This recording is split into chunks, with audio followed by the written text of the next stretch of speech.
J'ai été confronté à plusieurs obstacles liés à ma perfection en peinture. Aborder l'atelier d'un aîné, ce n'était pas facile.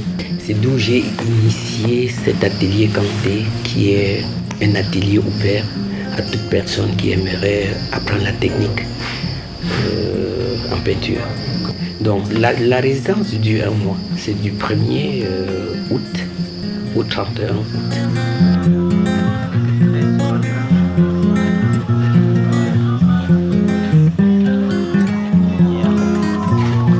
Les ateliers m'aident à pouvoir travailler en groupe, en équipe et pouvoir s'aider les uns les autres. Une particularité des ateliers Kanté, c'est que quand vous arrivez, vous essayez de donner et vous recevez. D'ailleurs, comme disait mon professeur Jean Kwamtawadjeu, ce n'est pas parce que quelqu'un t'a acheté une tôle pour que tu mettes sur ta case que ça devient sa maison.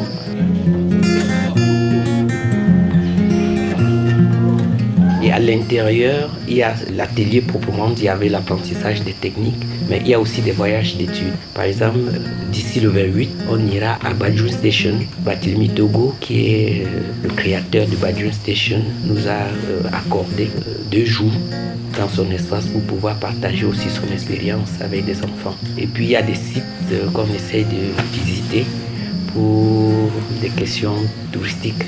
C'est un lieu sacré. Donc c'est un peu l'église du village, comme on dit. C'est là où les gens viennent se recueillir pour avoir une certaine paix intérieure.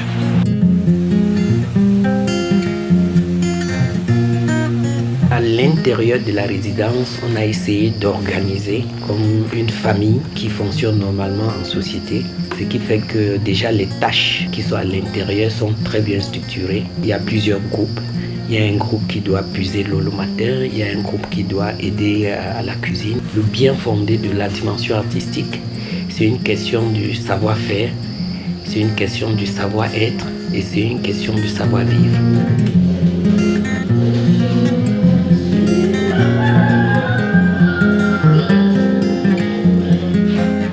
Si je initie ces ateliers Kanté, c'est pour la technique en fait. C'est vrai que normalement, on se dit quand tu as déjà fini ta formation Beaux-Arts, tu es censé avoir une bonne technique et un concept, mais chez moi c'est carrément l'inverse. Je faisais la peinture, j'avais un souci de détail. Alors je suis venu aux ateliers Kanté pour essayer d'asseoir une technique.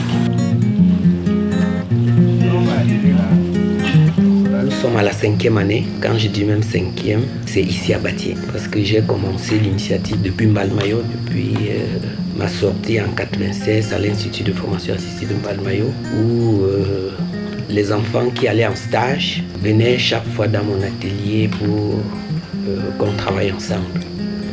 Je me suis dit, les ateliers Kanté peuvent être quelque chose de mobile. Je suis donc venu à Batié en 2012 commencer les ateliers Kanté. Quand je commençais en 2012, j'avais 5 étudiants et au fur et à mesure que le temps passe, aujourd'hui je suis à 30 étudiants. Ce qui fait qu'au niveau du logement, il y a un problème, au niveau de la nutrition aussi. J'aimerais vraiment avoir dans les ateliers Kanté des livres. Sur le plan de l'encadrement aussi, j'aimerais avoir aussi des personnes qui ont de l'expérience, qui peuvent accompagner les enfants dans leur apprentissage. Cette édition, par exemple, il y a Issa Yafaga qui est passé, qui a partagé son expérience avec les enfants. Mon petit Jean-David Cotte qui est passé, il a partagé ce qu'il vit aujourd'hui. Voilà, ce soir, j'ai Yvon Gassan qui est là, qui va partager aussi son expérience avec les enfants. Et pour les jours à venir, il y a pas mal de choses qu'on est en train de colporter dans l'association. Par exemple, en septembre, il y a le jeune David Cotte qui va parcourir les instituts des beaux-arts pour pouvoir présenter son travail comme étant aussi un fruit des ateliers Kanté. En plus de ça, on projette aussi en 2018 fêter les 5 ans des ateliers Kanté par la journée mondiale de l'enfance. On va essayer de voir comment intégrer tous ceux qui ont déjà acquis de l'expérience à l'intérieur des ateliers Kanté. Comment est-ce qu'ils peuvent partager ça au niveau des enfants en leur accordant un atelier, pourquoi pas, autour de la création d'art plastique, peut-être des dessins, peut-être des peintures. Bon, voilà.